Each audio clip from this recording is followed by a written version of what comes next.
Uh, yeah. Friends, a very good morning to all. Thank you for joining the morning session at 11 with ACAE, Association of Corporate Advisor. Friends who are not here from Calcutta, I think I find many people joining from out of Calcutta and West Bengal. Let me tell you about ACAE. ACAE is an organization of professional chartered accountant, company secretary, and advocate. So this is one of the uh, biggest professional association in this part of India, and we do a lot of programs on technical and non-technical and other aspects. We have members from all over the country. So friends, this session at 11 we are conducting for last 20 days, and please do join us on other topics too. And we'll be having one more topic on insolvency in the next week. We will inform you. And on uh, today's topic, we have with us CA Anil Goel. We will be taking a session on how do we conduct CRP and liquidation proceedings while we are in lockdown period. As we all know that the timeline has been suspended, or other timeline has been relaxed for this period of lockdown.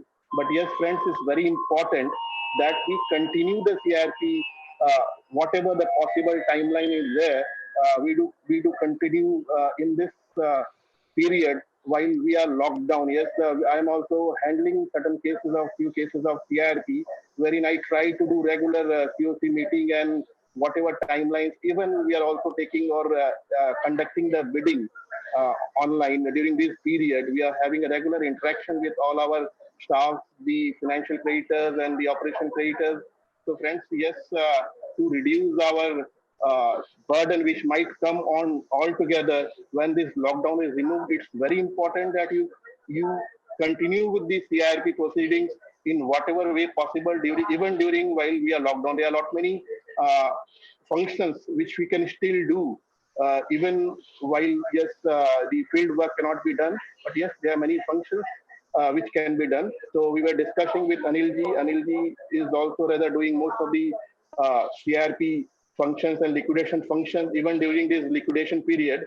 So let us now see that how more effectively or how we can rather and what function we can perform even during this lockdown period. Anil Goyalji, as we all know, is managing director and chairman of AAA Insolvency Professional, one of the biggest insolvency professional in India, and he is handling hundreds of cases.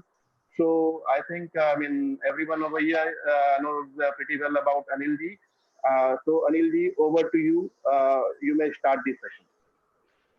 Thank you, Jitinder. Thank you very much. And I thank the organization for inviting me to this session. Good morning to everyone. And this session is nothing about the technology and nothing about the working at home or working out of the office. This is just sharing with you my experiences. As we have achieved working from home, we have achieved to that extent that we have analyzed that at times we started feeling that this is even better than working from office. So this is what I can say briefly, that our experience for during this period is awakening. We are finding ourselves more efficient. We are finding ourselves more productive. Of course, there are hurdles, and those hurdles also, once some movement will start. But the biggest hurdle that we are facing so far is that there is no bidder in the market. There is no resolution applicant in the market. The economy actually have gone on a pause. So whatever we work from home, whatever we are able to use technology, whatever way we are able to complete our pending jobs, but the success lies only when there is a bidder, when there is a buyer. This is what is the insolvency or liquidation all about. This is not something that we are going to tell you some technology, but I'm sharing with you that how we divided our teams at AAA, how many teams are working, and the teams have been divided based on the capability required, so that one capability people, one kind of mindset people, they should work together, and they should always complement each other. So the I have put down my experiences on a slide. I will share that slide with you, and I believe we'll go one by one because see, while I'm sharing my experiences with you, it would be for all of you to see how we actually how we are 100% COVID-19 compliant. We all are staying at home. We all are safe. We are maintaining social distance, and also we are conducting CIRP and liquidation processes. I will also share with you what exactly we could do, and that's what we are working. So the first of all, I would just brief the advantages of working from home. There are initially we all started loving it because like everyone can work the way he want to work in. He can work while wearing Bermudas or sweatpants, as against business casuals or business formals. We also started loving the time that we are spending with our family, and also time that we are spending for our indoor passions. The time that we saved from commuting, that was our own time.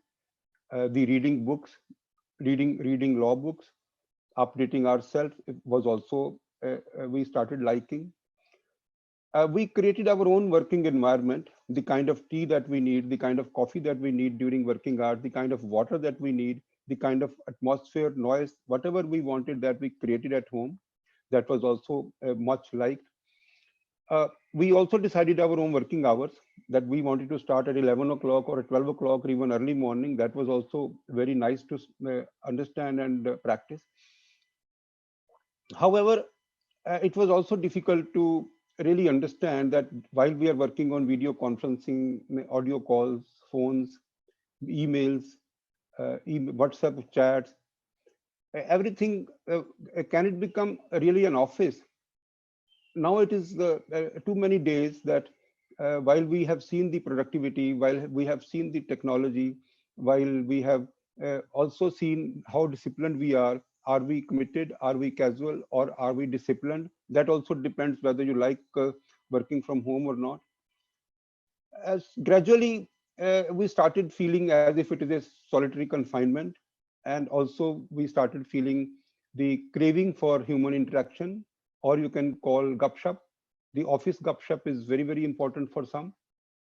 Some of the technical issues, like at some of the people, some locations where our employees are located, we have seen that the internet is not working at that speed.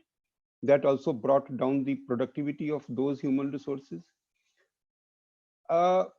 We also felt that in office, there is an environment where everyone is considered a junior, senior, mid-level, and as you grow in the organization, your working style, your working environment improves.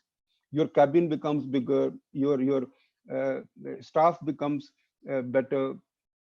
So that kind of motivation is missing. Like I'm working from home, and my other people are also working from home. Everyone is wearing a shirt, everyone is just on a computer, everyone is talking to each other on video. So that kind of motivation, that I want to achieve the place of my immediate reporting boss, that motivation is missing while we are working from home. The kind of social working that we do in the office, that is also missing. The kind of general talks that we normally do at lunch, that is also missing. The corporate culture also started missing. All this is okay, but then still we all have found a way. We all have found a way. Anyone who actually can consider himself as a disciplined and passionate, then he can actually work from home. And the kind of technologies that we have explored, it actually will not leave that person behind. So his productivity would be much better.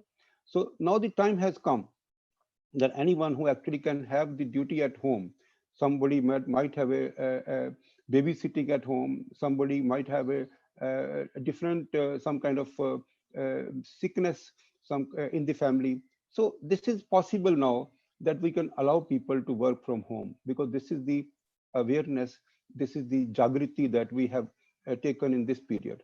So like while we are saying so, there are basic requirements that we actually have seen, that these basic requirements are important. one good quality computer or laptop, because the good quality of computer or laptop will actually assure your speaker, it will assure a good mic, it will assure a good camera, so that you enjoy video calling, so that you enjoy the voice of everyone, a good quality internet connection, telephone connection, mobile connection, access to office data. I mean, see, like we have dedicated a person who actually is having access to the office servers. So it is his duty. It is only one person. He is sharing that particular data with all human resources, whosoever ask for the data. So one person is only duty bound to access the office servers and share the data selectively with those people who are working on those cases. The video apps, in any case, we have tried video apps, we have tried Zoom to the best possible manner, we tried GoToMeeting, and very recently we saw that this Google Meet is also very important. Anyone who is paying for the Gmail ID, the Google Meet has given them a free membership of video conferencing up to 250 participants, up to 250 participants. And then the sixth difficulty that we faced, that some people at home, they were not having the Tally software, they were not having Computex software. So we actually bought Tally softwares for 1 month, and it was costing only at 600 rupees. And later on, in fact, the Tally software, they made it free for chartered accountants. So that is the only the license that we wanted to buy. Otherwise, for other software that we use, even in our chartered accountancy firm, that software is easily accessible from home. I will actually show the various things that we've been doing. However, whenever I'm doing, see, the moment I'm saying, I'll see, based on my study, based on the various notifications of Ministry of Health Fair, various experts have also given their guidelines that once you start working in a spread manner, while your employees may be located anywhere in India, and they are participating into your meetings, they are participating and they are accessing your computer. Although we are not allowing anyone to access our server, that is the best thing that we have done. The server is not accessible except our IT admin. So these are the general guidelines that before we start working from home, we must see that all our passwords are strong passwords, including the password for accessing our computer, our system. So this, when see, like these are the guidelines I'm missing, because this everyone has read, because this is the MHA guidelines for having video conferencing. But these guidelines are basically for when we are working in a spread manner, not working from one roof. We need to change our passwords for all kind of devices that we are using and online accounts. We also should make sure that we are not using the same device for official work and for leisure activities. For example, gaming or even fun websites. We should not use that particular device for gaming or even fun websites. We should keep our operating systems updated for antivirus. The remote control, whenever we share our screen with someone, that should not be done unless it is supervised by you. We should use the secure network for accessing office system. As I said, that we have never shared our office system with anyone. It is only with our IT admin. We should be very careful from the phishing emails, because these emails actually may be disguised as something similar to your superior in the office, or something superior to your family member mail ID. And immediately you would start acting on that mail ID, and later on you would actually come to know that it was a phishing email and it has actually generated a lot of virus in the computer. Wi-Fi connection must be password protected. So let's see how we do CIRP, how we do liquidation. I'll just go one by one. The first thing is that in our office we have crafted a CIRP team, which teams mostly it consists of law graduates, company secretaries, bankers. Then we have the claim verification team, which also has bankers, Excel experts, and law graduates, because see, the law graduates are only supporting their questions whenever a claim comes. Then we have the front end team. See why I'm discussing the team, because I will discuss which team is able to work 100% from home, which team is not able to work and to what extent they are able to work. Now, this front end team, which is basically we use for taking control and custody, they include ex-servicemen, field managers. Then we have this resolution plan facilitation, or you can say M&A experts. They are senior marketing resources. They are assisted by data managers, digital marketing executives. Their job role is to find resolution applicants in the market, to spread around the word in the market, and also to meet various prospective resolution applicants. Legal team, certainly only advocates and company secretaries are there, except the court clerks, other than the court clerks and the messengers. Then we have the liquidation team. The liquidation team is also like law graduates, MBAs, and the company secretaries. We then go on to the asset sale team, because see, the asset sale team is very, very important for all the liquidation cases. Our asset sale team comprises of the senior marketing resources assisted by data managers, digital marketing executives. Information technology team, they all handle hardware and software. They are consisting of hardware and software professionals, because they handle all the 300 human sources that we have and all the systems and the softwares that we have. HR team is they look after recruitments, appraisal, and the salary and the composition of salaries. Accounts and finance team, they have chartered accountants and accountants, but they maintain the accounts for our own organization for all the 153 corporate debtors that we are presently handling, because for each one there is an accounting that we need to do. Compliance team. Now, after this GST notification, after this MCA notification regarding INC 28 and other documents, various IBBI compliances, various IPA compliances. Now, see, we have crafted a compliance team which looks after, in each case, GST returns, GST registrations, TDS returns, TDS payment, INC 28, various other documents that we file, IBBI compliances, IPA compliances. See, then we have the marketing team, and they actually spread around good word regarding AAA. They go for the bid evaluation, they find a technical bid, they go for financial bid, they interact with the ultimate customers to showcase the achievements of AAA. So this marketing team, again, senior marketing executives, digital marketing, and then the final is the security and watch and ward team.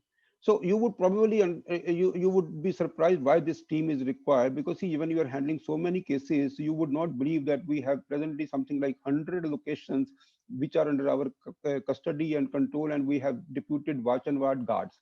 All these agencies, all these security agencies, they actually have to be controlled, they have to be interacted, they have to be watched, they have to be supervised, they have to be inspected. This is what this particular security team does. So when we say that these are the teams, let us see what exactly the job of the team, and what is exactly what we could do and what we could not do. First of all, I would tell you what we could not do, which is part of the CIRP and liquidation process. First of all, the physical movement of employees or partners for COCs or for stakeholders consultation committee meetings is not possible during this period. Physical possession, control, and custody of the assets of the corporate debtor was not possible. Physical inspection of the security arrangements at the location of the corporate debtor or the assets or the businesses of the corporate debtor was not possible. Marketing meetings in person with prospective customers could not be done. Physical inventory of assets, stocks, and other items at CD location could not be done. Physical verification of assets by registered valuers for valuation purposes was also put on complete pause.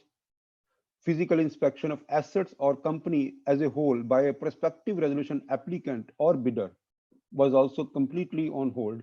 So this is one part which is the most impacted adversely, because one, that there is no will to invest money. Second, there is no possibility of having physical inspection.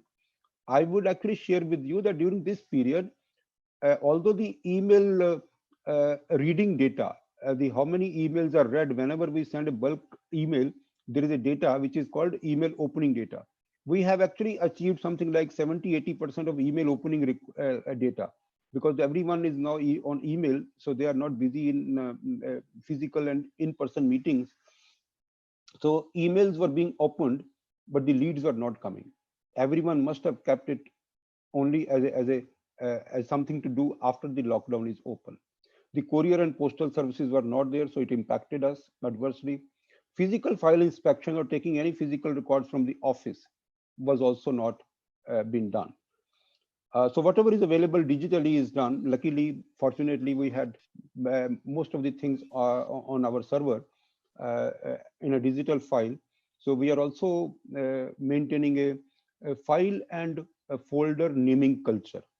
File and folder naming culture that we have implemented in our office. So the meaning of this is that whenever any file or any folder is created, there is an existing guideline that in what kind of folder it will go and what kind of name that you would kept.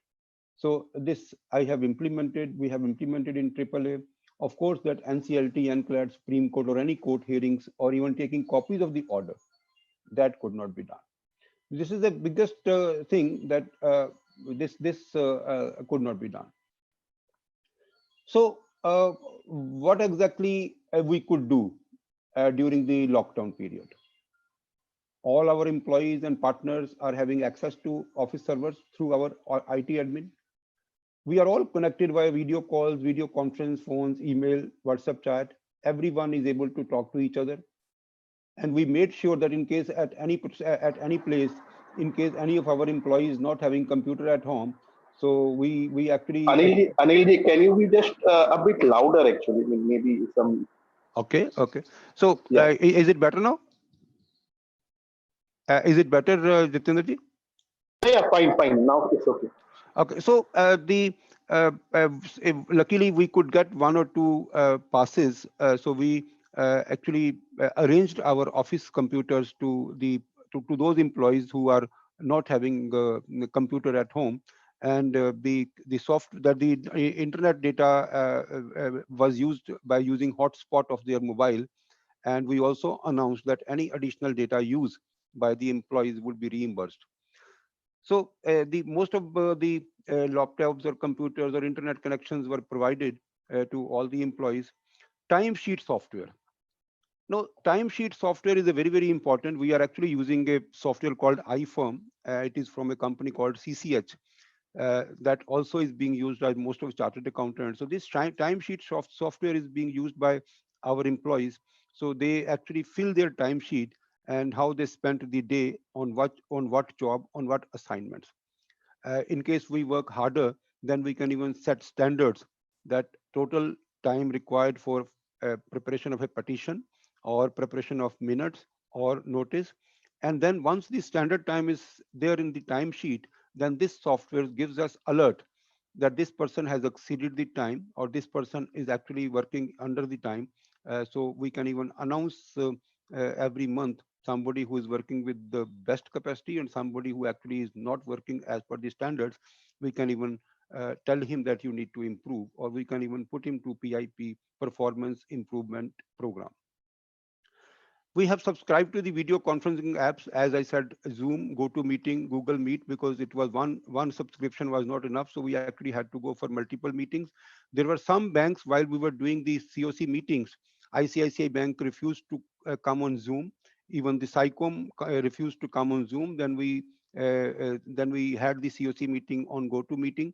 Google Meet is one very important because Google Meet is a little recent, so not many people already had downloaded this app, but this is again very effective, very so far secured as it has got a Google backing. At some of the locations where our security guards are posted, we in fact earlier we had installed the CCTV cameras and DVRs for the security at some of the locations of the carpet data, especially where the operations were going on. So material in gate, material out, human resources in and human resources out gates. We actually had installed CCTVs and DVRs, and all those information is connected to internet, and we can even see all that movement while sitting at home. Access to lead management software at home computers, because like in the asset sale department, we are using a lead management software. Whatever advertisement that we do, even the property portals, even the newspaper inserts, even the advertisement in the newspaper, or even the banners, uh, various kinds of bulk mails and bulk SMS, we use only digital mobile numbers. Anyone calling on those digital mobile numbers, that call gets registered into a lead management software, and our human resources, who are the part of the asset sale team, they would look into each lead. They would contact them. They would give them the information on a DVR, on a VDR, a virtual data room, the all that information, the information about the asset, the title deed, the due diligence, everything which is required for due diligence, legal due diligence, etc. Everything would be uploaded on a virtual data room, and that virtual data room would be shared with all those leads. This best part of this lead management software is that we nobody can delete a lead. And the second best part is that now we are sharing all the leads along with the name and mobile numbers to our stakeholders for the purpose of transparency. I have seen even the I have seen even the bankers, even the stakeholders, they call all those people that we circulate, that these are the people who actually uh, inquired about the property, and then finally they did not participate into the bidding. I have seen, witnessed that the people, the bankers, even calling them, asking them questions. What are the questions that they asked? Whether the liquidator provided you all the information, whether the liquidator attended you well, why did you not participated into the bidding? You think the price was okay?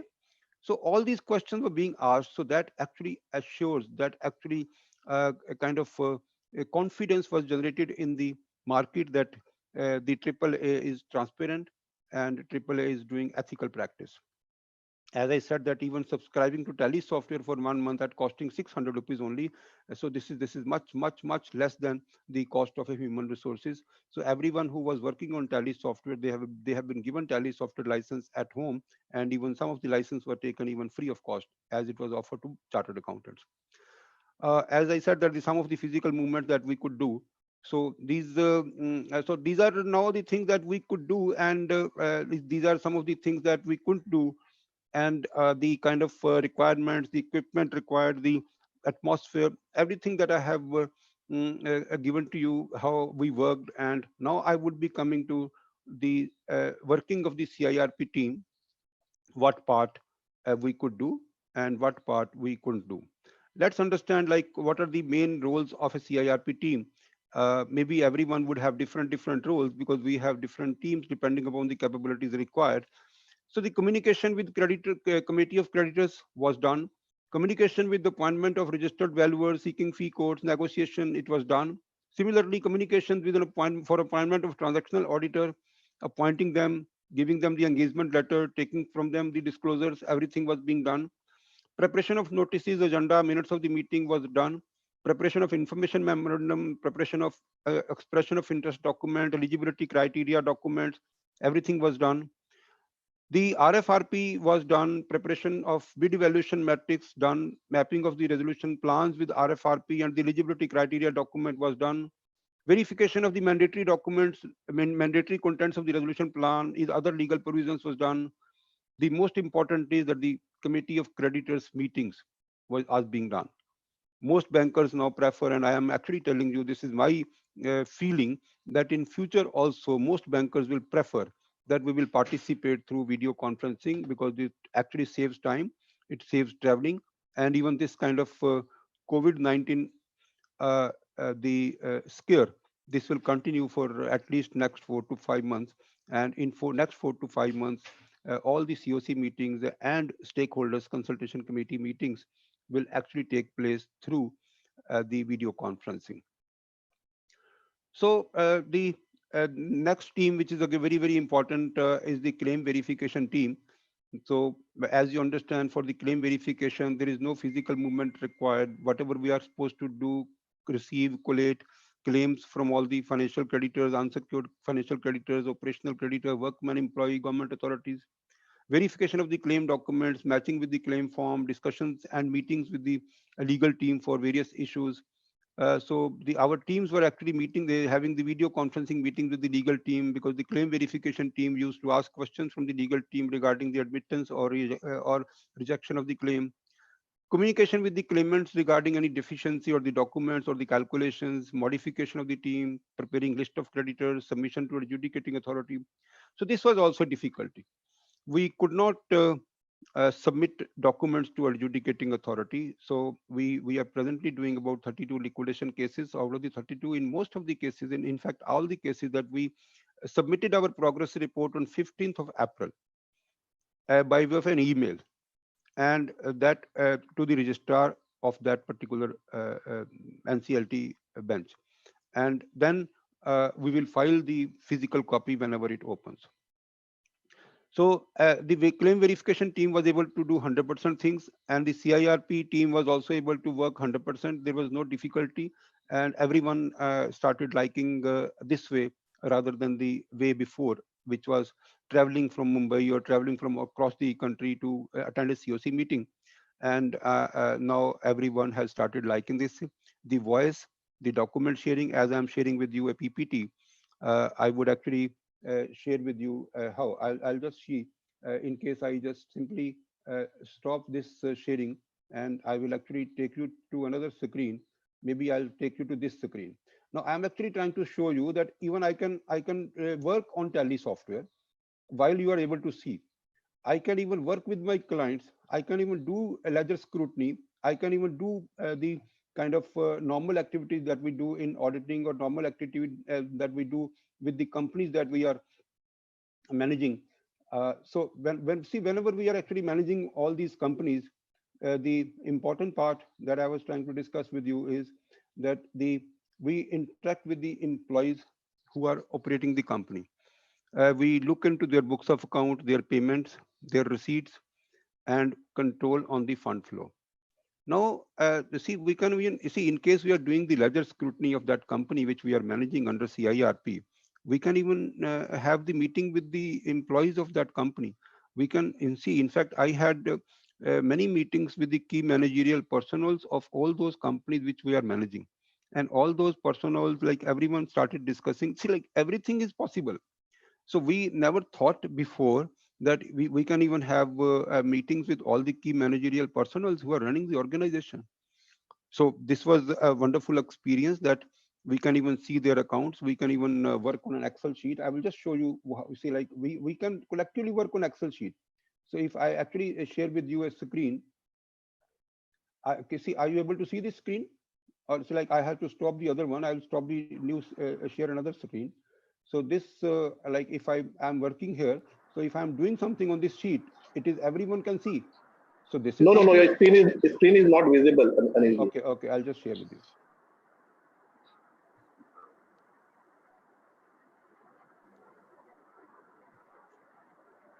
So like I said that we can even complete ledger scrutiny, complete Excel sheet. If I'm typing something, you can see.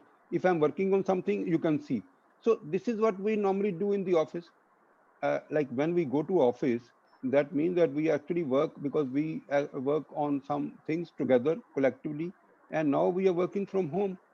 So the best part that I explored is that the ledger scrutiny, while my client is also sitting, my accountant is sitting, my audit team is also sitting, and the team of the corporate data is also sitting. So we can have ledger scrutiny, and whatever question comes in my mind, immediately it can be asked. So this team, the front end team, the control and custody of the corporate data, is the ultimate adversely impacted team. Visiting all the locations of the assets was not possible. Taking control and custody of the operations of the corporate data, making inventory of the asset stocks was not possible. Deputing security guard, supervisor, and gunmen, depending upon the requirement of the security, was not possible. The only thing what is not possible, which is restricted by movement. Once the movement is opened, once the movement opens, I think most of us probably would like to still work from home, because the movement is the only thing which actually is restricting our activities. There is no other thing which is restricting. Keeping control of over the material in, material out gates, unless there is a CCTV that we have installed. Otherwise, at not every place that we have installed CCTVs, and there are many places they are actually still it is closed. Regular inspection of the security guards, that is also not possible. Facilitating inspections of the prospective resolution applicants or bidders, that is also not possible. So this team is adversely impacted, and it's primarily because of the movement restrictions. Nobody can travel. No security guard can go. No team member can go. There is no bus. There is no train. There is no flight. So that is the adverse impact. Once the movement starts, this particular team will immediately start working on the same capacity. Now, the resolution plan facilitator, or what is called merger and acquisition team, these people, they are senior marketing people. They can even talk about a company. They can talk about a corporate debtor, the kind of operations, capacity, products manufactured, the kind of investments required, future profitability, EBITDA projections. This is a team which actually will create resolution applicants. They would prepare teaser. They would generate interest in the market. Then they will go and uh, check, have meetings with them. They will see their interest, and in case they find that their interest is there, then they will follow them, provide them comfort, have the meetings with the RP, who is a partner, to give the comfort to the resolution applicant. I am actually sharing with you one thing, that the resolution applicants are not available. They have to be developed. We in our office, we always say in our organization, resolution applicant is not available. They will not come to you automatically. You have to develop a resolution applicant by just convincing him that this is a good deal for you. You have a synergy, and this property, this particular company is available to you at a throwaway price. We are doing this part by bulk email, bulk SMS, online property portals, interaction with the strategic players in the market. We are also doing this by the asking the leads and developing them as a prospective resolution applicant, facilitating due diligence by the PRAs. Meeting with the PRAs is not possible. See, everything is done, but the meeting was not possible. The meeting, I had a couple of meetings on video with the prospective resolution applicant. That was also considered okay, because earlier we normally see that some person is interested in a property and he's located in some distant place. So, but this idea was not there, that you can actually have such a comfortable meetings on video. Working of the legal team is adversely impacted because of the NCLT benches are not open, the applications are not being filed. However, they are reviewing their pending cases, and we have taken up a very big challenge, that we are preparing a case digest. But they are preparing their applications, replies, affidavits, the rejoinders, and they are working with the appointed lawyers in each case. They are studying the judicial orders, developing a better understanding. See, we actually have started training sessions almost every second day, where all our team get together on video, and as some of them who actually have prepared a particular case, they are interacting. They are giving all the cases. They are giving the complete ratios of the cases and final view of court. And then all the partners and team members, they ask questions. So we have so far conducted many such meetings, and this has been considered a wonderful time for even learning. Training of other teams other than partners, consultation with the partners, everything is being handled by the legal team, but the applications are not being filed. Working of the liquidation team is again, in case we understand, everything is being done again, like leaving aside the uh, public announcements, verification of claims, the list of creditors, preliminary report, asset memorandum, quarterly progress report, receipt and payment account, asset sale report, adjudicating authority. Like, it is only something which is not we are not able to file physically. Otherwise, we are able to file by email. Convening stakeholders consultation committee meetings, preparing notices, minutes, appointment of registered valuers, interacting with them, proper information sharing, providing them with all the relevant documents, helping them to reach an appropriate value. Why I'm saying this appropriate value, which is very important. My experience is that in case the valuers are not able to provide you a real value of the asset, looking into the business prospects, looking into the future profitability, looking into not only the historical cost of the asset, but the future uh, uh, earning capacity. So in various cases, like we are handling a lot of thermal power and other power plants. So we actually feel that if a valuer gives us a valuation based on the historical cost of land and building, plant and machinery, then it is not possible to have a successful CIRP or even successful liquidation. Because see, you can spoil your CIRP and you can spoil your liquidation process completely in case your valuation is not accurate. So the valuers has to be provided complete input. Valuers has to be worked with, and don't think that the valuers will give a report and that report you will simply accept. No, you have to provide facts to the valuer. You have to understand the strategy, and also if you read the section 35 very clearly, it is the liquidator who actually have to give the mandate to the valuer whether the valuation is required as a going concern or valuation is required as a piecemeal or as a business as a going concern. So even during the liquidation process, we have prepared sales certificates and the execution of sale deed, and it's not possible because only to the extent of sales certificate we've done for the sold assets. Working of the asset sale team. As I said that the asset sale team, the primary job is that they would collect information for each asset like land, building, plant and machinery, vehicles, etc. There are formats that we have prepared which actually provides answers to the frequently asked questions. We only just thought that in case we have to buy an asset, what would be the first 30 questions that we would ask? So that particular 30 questions we have jotted down, and that has become a format that what we think that we would ask anyone. Similarly, we actually have asked our team to prepare this information memorandum, or you can say teaser. In case of the company as a going concern, then we also try to calculate the capacity, technology, human resources, EBITDA, future EBITDA, and the peak turnover achieved by this company. Preparing a one-pager teaser, frequently asked questions, spreading it around to the database, collecting data of that target audience, circulation of the teaser, management of the leads through the lead management software. All the information has to be provided to the prospective bidder. Everything was being done except the prospective bidders. We are not finding prospective bidders at this period. Anyone who is inquiring, we also understand is also passing time, but we are not finding serious bidders at this time because the market is not accepting that they should invest. Market is only presently focusing on keeping the cash.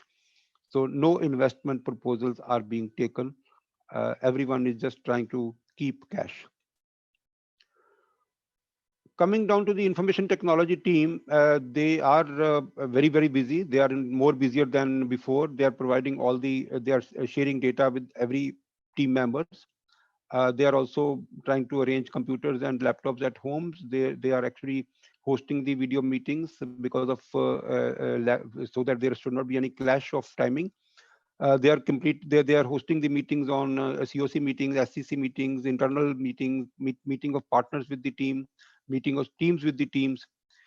They are also holding all this because see, like we have to provide, as you all understand, that whenever we do a video conferencing, we actually have to give a telephone number of a IT admin person. So he handles all the queries. There are 3 people in our IT team. They handle all the queries from all the stakeholders, COC members. They facilitate them. They're all taking the hardware and software calls within the office organization.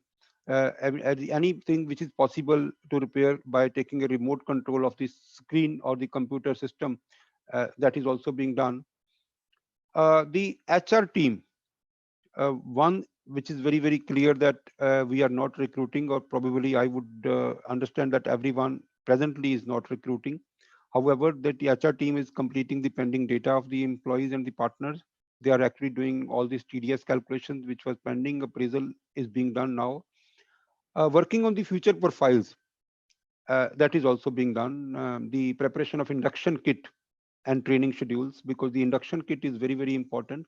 All that important documents that an employee must understand while joining the organization, including the organization structure, the computer system structure, the file and folder naming culture, the admin responsibilities, the IT admin responsibilities, the everything has to be understood. The leave policy, the other salary policy, employee policy, everything they are now trying to collate and trying to make it a mini HR manual. which actually will have all the policies. They are also conducting interviews on video calls, and the recruiters are also they are doing their job, but then recruitment is all pending. I would only share with you. We have accounts and finance team because see, like we are supposed to provide CIRP cost at every COC meeting or every SCC. We are also providing that total liquidation cost so far. So whatever expenditure that we are doing, we are maintaining the account for each corporate debtor, and this accounts and finance team is actually doing that. For liquidation cases, we are supposed to prepare receipt and payment account, and we have to get audited once in a year. For all the CIRP cases, we are supposed to get the balance sheets finalized, and we are also supposed to get the auditing done. All this team is doing for all the corporate debtors that we are handling. The updating all the data of the corporate debtor, assisting partners and the other team members in understanding the financial statements of the corporate debtors, because there are partners who are by qualification they are engineers, by qualification they are merchant bankers.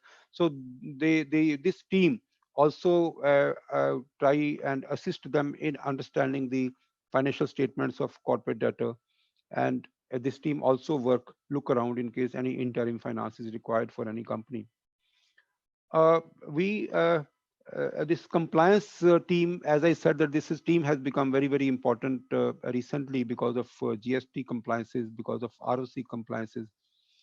Even the books of accounts are also supposed to be prepared for each corporate debtor. The GST returns, GST registration, the TDS returns, TCS returns.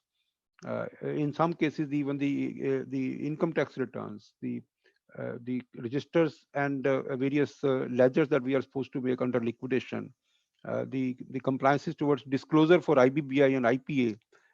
We actually have a checklist for IBBI and IPA disclosures, completion of audited financial statements and other annual compliances. So various other compliances, whatever is applicable to a corporate debtor. So we actually have segregated a separate team. They specialize into all this. This team is also able to do the work. GST returns can be filed, TDS returns can be filed, TCS returns can be filed, ROC returns can be filed, even IBBI and IPA returns can be filed. So this team is rather more busier than before because the partners have no time. They are not going out. So they are actually now working on the pending compliances. So this period actually is a boon for us because whatever was pending, that is also being done as of now. This is the marketing team, which for the organization it is very important, and but the marketing team would not do much in this period because the customers are not ready with new cases, banks are not ready with the new cases, the operational creditors are not ready with the new cases. Everyone is looking at the kind of scenario when this lockdown will open. 1 lakh rupees increasing to 1 crore. My understanding is that within this next, once the NCLT opens, 50% of the OC applications would be dismissed, and then NCLT will have sufficient time for the larger issues like fraud applications, Section 43 applications, 45 applications, 66 applications. They would have much more time. And this time, this would be actually proving as good for the overall NCLT reputation, overall implementation of IBC. But I wish once this is settled, once the economy settles down, this 1 crore should again come down to 1 lakh, because that's what is the scenario which everyone is now thinking, that the supplier of goods or services, they were actually comfortable. And now again, they would probably have no remedy in case their payment is not being made. So this marketing team is doing presently like updating their profile, updating the profile of the partners. They are actually preparing applications. They are preparing applications for empanelment for various banks, knowledge sharing by way of bulk emailing, also preparing for webinars and video meetings, digital marketing of various assets of the corporate debtor under sale. So this team is also able to work partly, and the various assets are being uploaded on the property portals and even the IPE portal that's being done. So this kind of scenario that we have, see the kind of experience that had shared with you the entire experience. So we can take any questions or Yeah. anything that you would like to ask. Yeah. Thank you, Anilji. Friends, let me tell you, this was the experience. I know, many of us are not so big as Anilji's AAA, but yes, to all of this, our IPs and all, we can take a lesson that how we can conduct, or rather, how we can build our team and use this time of lockdown to further escalate ourselves to the next level. So for this, you see, it's not necessary that we will have all the teams or initially that Anil ji has said, but yes, all the function can be, you see, assigned to a single person depending on how many cases you are dealing with. So I know most of you are rather very busy in completing the pending CRP jobs and all. Even we are working daily, and our teams are meeting daily. And yes, we are trying to develop the acumen of all our team in building their acumen to the law code and even standardizing our practices. So yes, to take home, this is the best time that we improve ourselves, or rather improve our CIP process in all. And yes, the pending compliances can be taken care of at this time. So friends, for any question you may write in your chat box, in the chat box, or rather you can raise your hand so that I can you can ask it There are, directly. Jitendra ji, there are some questions that I can read, Yeah, and yeah. I can read some of the questions, and let us see which uh, uh, the the details. Like there are certain more questions. Let me even come down to. So one is like the there is a question that can you even share the email IDs of the registrar? I think the email ID of registrar is available on the NCLT website, and that you can take from the NCLT website as far as the email ID of the registrar is concerned. Uh, the what individual IPs should do as against IP? This is a very important question, because see, whatever I prepared, I shared with you my experiences. Even I believe I interact with many other IPs, and I believe that whatever I have done, similarly everyone can create multiple capabilities people. Like if I'm saying the liquidation team and the CIRP team, it's basically communication team. They are primarily communicating with the stakeholders or committee of creditors or even the valuers or the transactional auditors. All that kind of communication that they are doing, this is actually same for liquidation and the CIRP. So this is the not that everyone has to make these separate teams. So the one team which actually is a professional team, that team can actually have some one or two or three, whatever you size of your organization is. They should be the combination of a company secretary, a cost accountant, or a lawyer, so they can do all your communications. The freshers are even better than the most experienced, because see, we since we have formats, so they can pick up the format, and they can cut paste, so they can even prepare minutes of the first meeting, second meeting, third meeting, or even the notice for these kind of stakeholders consultation committee meeting. So all these teams are basically what I meant to say, that these are the kind of human resources that we require, and we can combine the teams. Now in case we see we actually can combine the team for taking control and custody, and you can also combine it with the security verification team.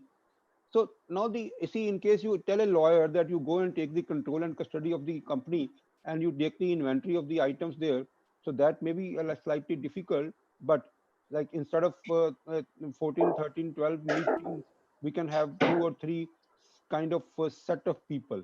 One is some professionally qualified people who actually have a good communication skills. They can read and write English very well.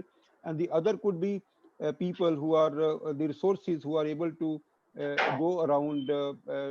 They can go to the corporate data, take custody, control, security. So these are the kind of people that we have. Then and the third team that you can understand is the asset sale. Asset sale is and the marketing for asset sale is very important.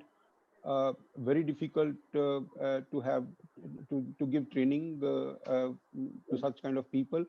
How would you find a bidder? How would you manage bidders? In some cases, we have seen 25 to 30 bids who actually have given a earnest money deposit. For developing 25, 30 for one or two assets, that means that there must be 100 people they must have visited. You must have facilitated like their visits. So all these teams are required.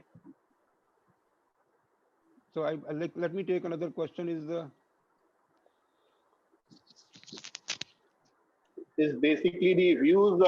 Someone is asking for your view on the IBC suspension of Section 7, 9, and 10.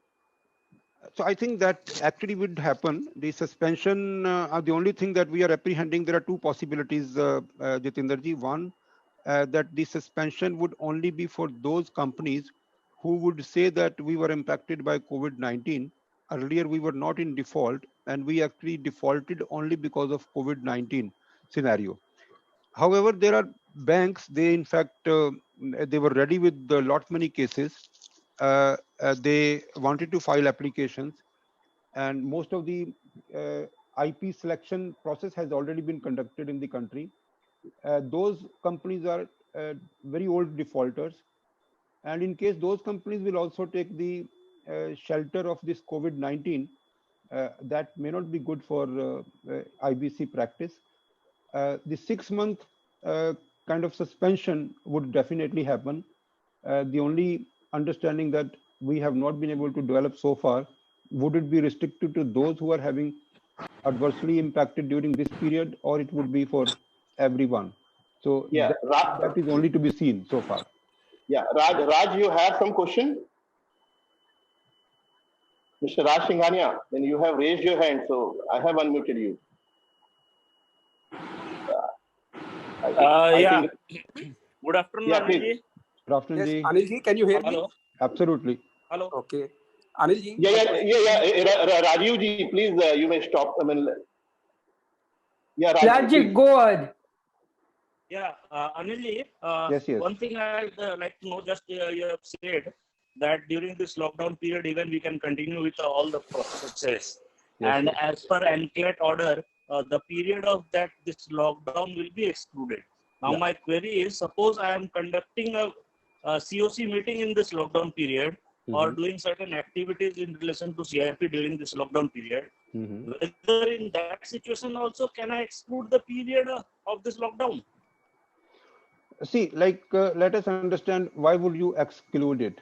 What is the reason that you would like to exclude it? And you would only exclude in case there are some compliances of the time that you were not able to do. No, it's And obvious. certainly, see, there are two further things. And one is the NCLT order, and the other is the IBBI press report, for which they are actually supposed to come with the section 40A. See, which is very clearly saying that for the timeline in between the CIRP, those would not be seen, like the day on which you should appoint the valuer, the day on which you should determine the available transactions. All that timeline would not be seen during this period. However, 180 days or 270 days or even 330 days, that would continue to be considered as the same. So, and IBBI says that it is only the internal timelines, whereas the NCLAT says that we would actually consider this period to be excluded. And that means that this period would be even excluded from 180 days or even 270 days or even 330 days. I'm not sure whether 330 days, but at least it would be excluded from 180 days. Because for 330 days, again, they would say that it is all inclusive.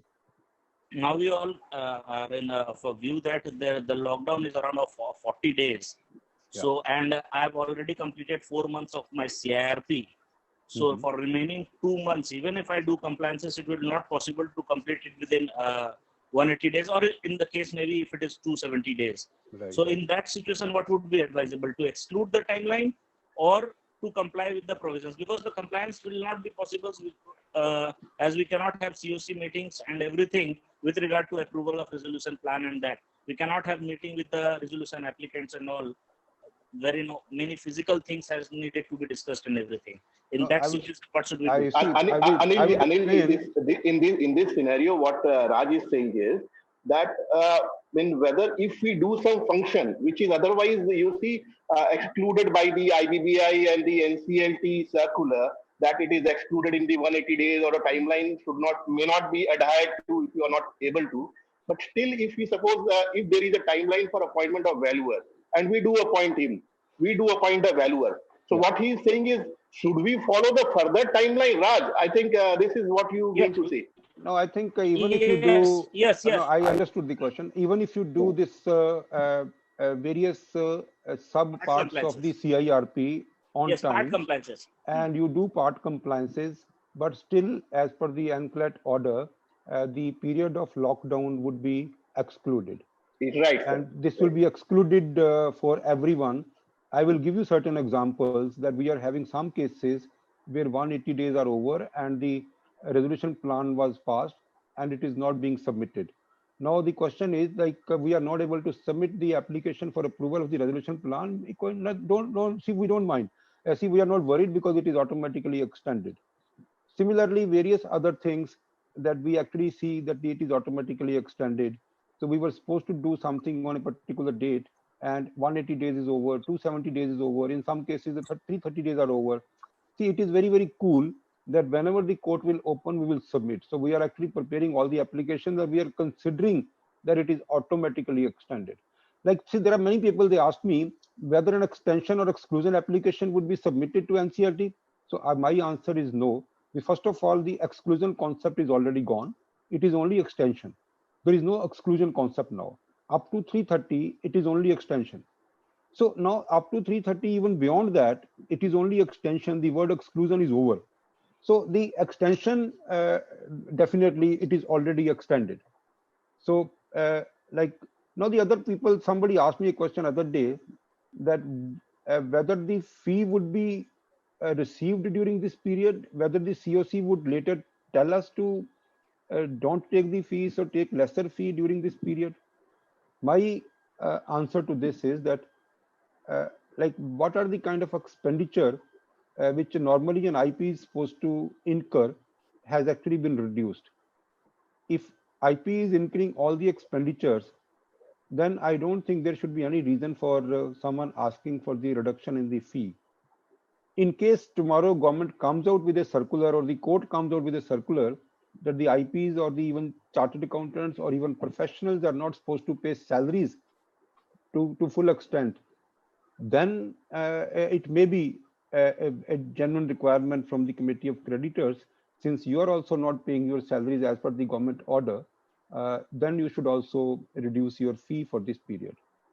So this I've taken automatically this question. I know that a lot of people, they think yeah, this is a very this useful question is question. very important. This is a good question. Vijay Bothraji, you have something to say? Yeah, sure. Thank you very much, Mr. Anil. And I'm really impressed with what the deliberations you are having, and really are very, very organized. My all compliments to you. Thank you very much. And secondly, actually, I'm also thankful to Mr. Kamal Nayanji, that who has included me in this group.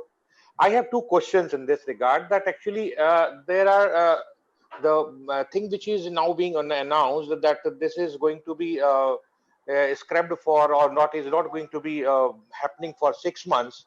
That is one. And two, actually the cases, or rather the petitions which has already been filed with a limit below say 1 crore.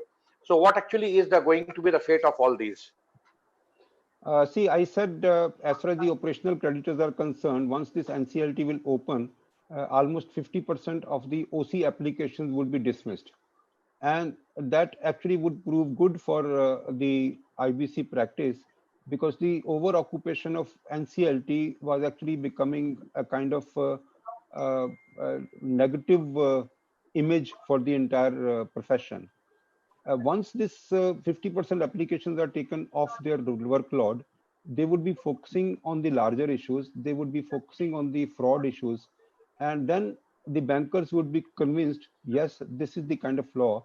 And in most cases, they should take this way forward rather than a settlement or rather than RBI circular. This will be a benefit for the IBC professionals, but for the shorter run, there will be a 50% decline in the cases, and 50% cases would be dismissed. Secondly, once the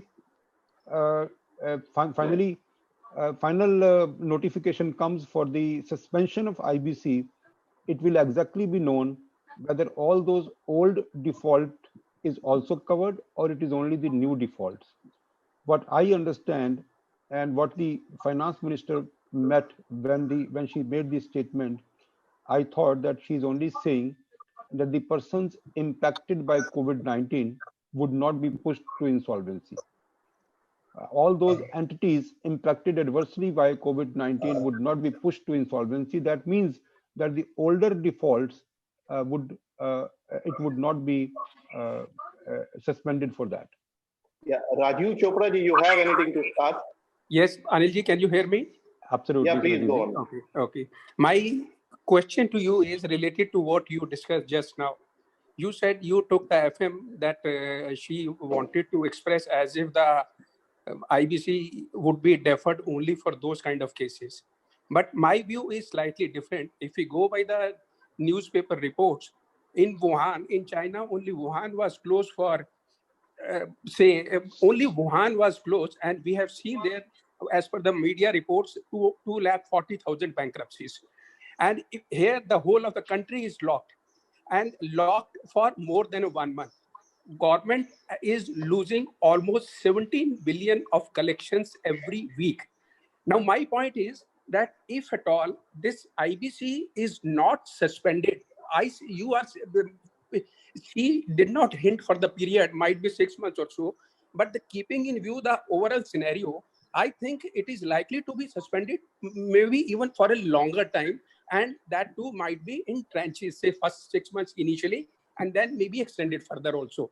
Why I am saying so is that at the moment there are only 3,000 total cases in NCLT, and NCLT is not in a position to take the burden of those kind of cases. Now imagine the kind of burden we will get if at all those kind of... Rajiv ji, can you come to a question? Your question. My question is similar to that. That why do you think that this operational credit limit should be enhanced to 1 CR after this job is over? Because for two reasons, that the kind of facility, I mean the options available to the operational creditors of proprietorship firms or to the partnership firms are available as on this date, the same would continue to be available to the operational creditors of private limited companies also. Thank you, How Rajiv ji. I like to respond it. Yeah, thank you. So, Rajiv ji, I think I've already said that presently there are about 25,000 applications which are pending with NCLT. Out of 25,000 applications, more than 60% or 70% has been filed by the operational creditors, and those actually would be dismissed wherever the default is for less than 1 crore. So that will actually give a lot of leeway to the NCLT to function and to focus on the larger issues. So that would be a very, very important part, because otherwise what we have seen is because of these petty applications for the time being. I'm not in favor of increasing it to 1 crore, because the lowest is the default, highest is the intensity of the insolvency. If a person is not able to pay even 1 lakh of rupees, that means the intensity of the insolvency is very high. So I believe that, but for the time being, it will actually work as a boon for the IBC profession, only because there will be a pause, and the NCLT and all other government agencies, even including the IPs and IPAs, they would get some time in consolidation, sometimes in improving the internal processes. I feel that this is better, and I also feel that what I meant, that the finance minister was probably referring to all those cases which would be adversely impacted in during this lockdown period. But this suspension would not be applicable to earlier cases. The banks were ready for filing, because there are earlier cases with 3 years old NPA, 2 years old NPA. I don't think that should be suspended at this moment. Thank you. Tarun, you have something to say? Tarun? Hello. Yeah, Tarun, please speak up. Anil ji, good morning. This Good is Arun morning. Gupta here. Yes, yes, Thank yes, you for Tarunji. the Yes, Tarunji. just a thought that the valuations which were done prior to COVID, do you think those should be redone so that the COC has revised expectations when they're comparing, say, resolution plans with the updated valuation? Because the valuations would change drastically. Very, very important question. Thank you very much for reminding me to this question. This was in my mind that this would require the perspective of the COC. In a very next meeting, after about a month's time, after the lockdown is open, when the economy is open, it would be appropriate for us to go back to COC to understand whether we are still working on the earlier valuation or we should get a fresh valuation. And that is very, very important, because in case the valuations are not correct, although there is a Supreme Court judgment that in case of some differences, this cannot be made as a rule that the resolution plan cannot be for an amount which is less than the liquidation value. That order has already been given by a Supreme Court, but that doesn't mean that in every case the company is going to someone at a value which is much, much less than the liquidation value. So the liquidation value has to be closer to the resolution plan if it is to be accepted by NCLT and even the other courts. Valuation decision, it is not something that the RP should immediately take it after the lockdown is open. This probably will go to COC. The COC will decide whether this particular industry is adversely impacted or not.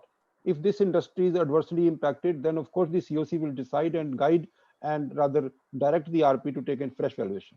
But not, RP should not get the valuation done without consulting COC of its own after the lockdown is open.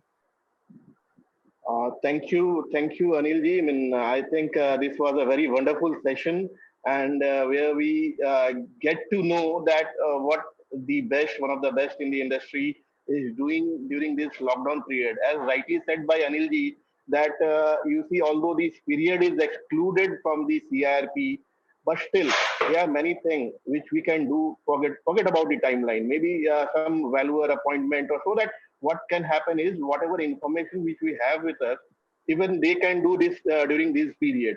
So when this lockdown is open, we'll have some extra time. So it will be more useful for us, so that we can, you see, our this lockdown period is effectively utilized, and we are having an extra time after the lockdown. So this whole session was all about that. Let us not be, you see, simply stick to the lockdown, that this is excluded and we sit home doing nothing and doing nothing in the process. Yes, you can choose to do that. But yes, if you do the process, or other, even if you prepare the progress report, even if you prepare the minutes or formats and all, it will help you a lot when the lockdown is lifted. So with this note, friends, let us all thank you. And I would like Anup Sanghai ji, you are there, Anup ji?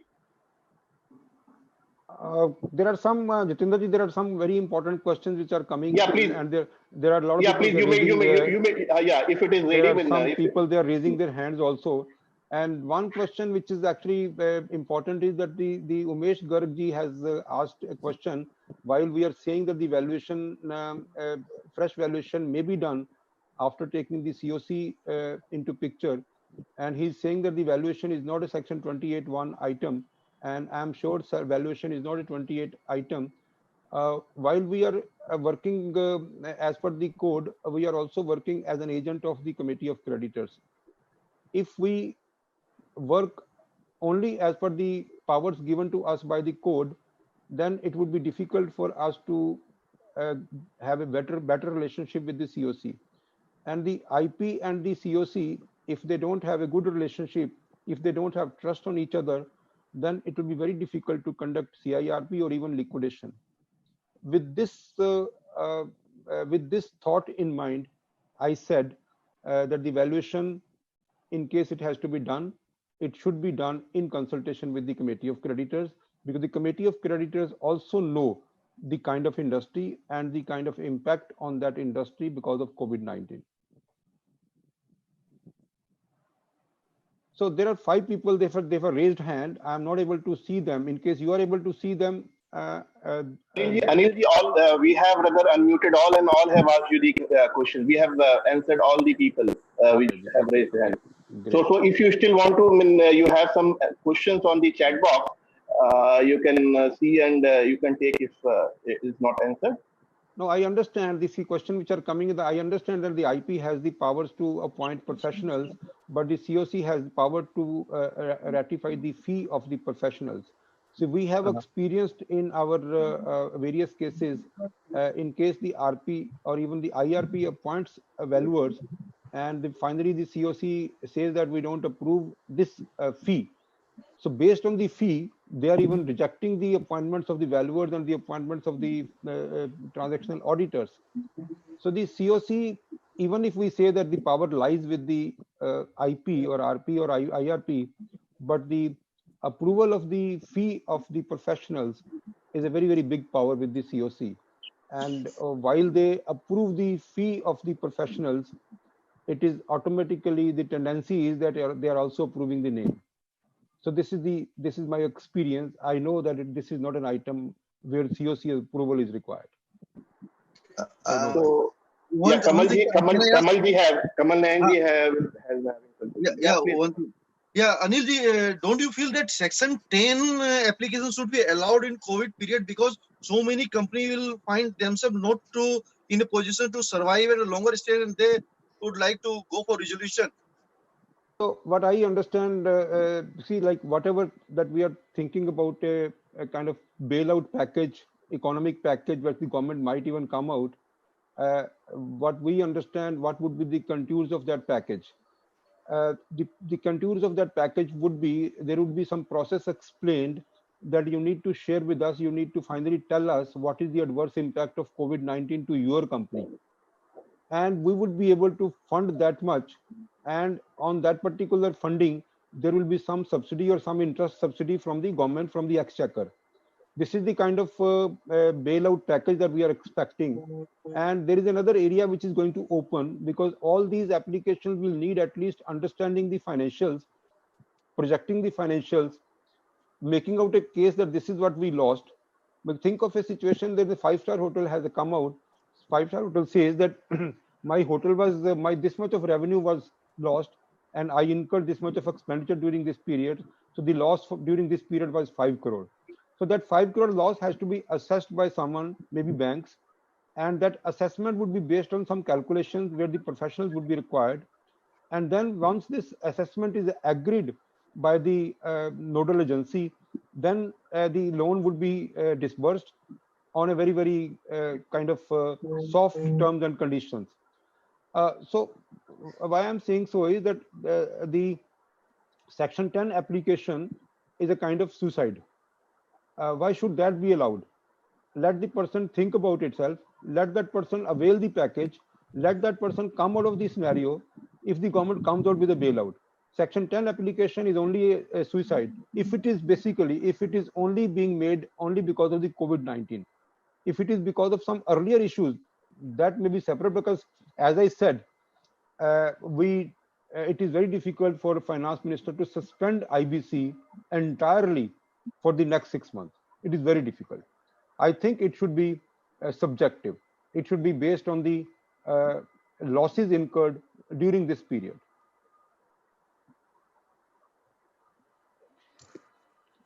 So, Anilji, any the question you may take if it is not answered in the chat box? No, I think it is not many. What is the status of the first charge holder and the second charge holder at the time of distribution of proceeds under liquidation? I would, this question has come from Mr. YK Gupta, as the email suggests. The answer to this question is that the first charge holder will get the priority and the second charge holder will definitely get the second priority. It is very important that we should understand this Insolvency Law Committee report of March 2018, and we need to read the paragraph number 21.1 to paragraph number 21.6. So these 6 paragraphs, they deal with this subject of first charge holder, second charge holder, subservient charge holder.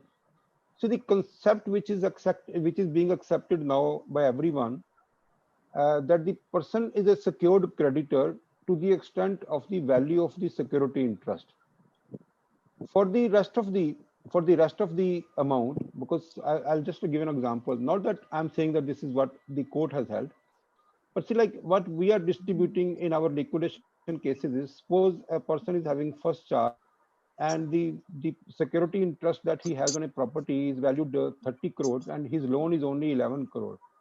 So we are giving him entire 11 crore minus the liquidation cost, and the rest of the